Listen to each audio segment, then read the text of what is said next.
Assalamualaikum warahmatullahi wabarakatuh. Perkenalkan, nama saya Ferly Mailani dari kelas 9G, ingin membacakan teks monolog yang berjudul Kota Tanpa Buku.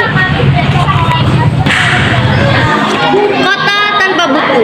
Pernahkah kau ke toko buku, perpustakaan, atau taman bacaan? Tidakkah kau merasa istimewa ketika berada di dalamnya? Di sekelilingmu ada berbagai tokoh dari dunia nyata dan khayal, tempat yang pernah kau kunjungi dan yang belum, informasi dan cerita dari masa lalu, masa kini, dan masa depan.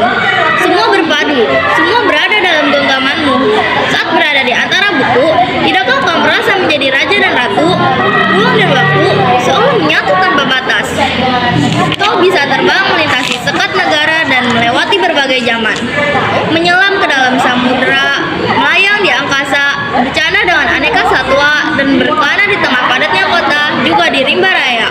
Kau tahu, buku adalah jendela dunia, kunci pengetahuan, dan pintu wawasan. Muhammad Hatta, sang proklamator, berkata, "Aku rela di penjara asalkan bersama buku, karena dengan buku aku bebas."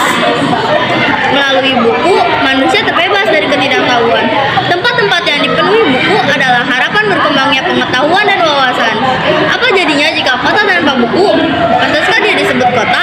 Di kota itu, mungkin kabar datang dari sumber lain, dari koran, televisi, atau internet. Mungkin informasi dan cerita datang dari cerita nenek moyang, bagai dongeng-dongeng sebelum tidur.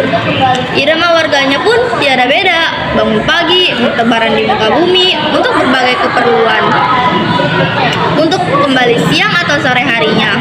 Setelah itu, mereka berangkat tidur dan memulai lagi hari berikutnya. Semua serupa. Di kota itu, mungkin ada bangunan bernama perpustakaan. Di dalamnya, buku-buku berderet dalam rak yang terjamah. Tiada tangan yang meraih dan membuka halaman demi halaman dengan sukacita. Mungkin juga ada tumpukan buku di sudut-sudut sekolah yang sepi dan berdebu. Jarang dikunjungi, jarang dibaca, buku di sana ronggok tanpa nyawa.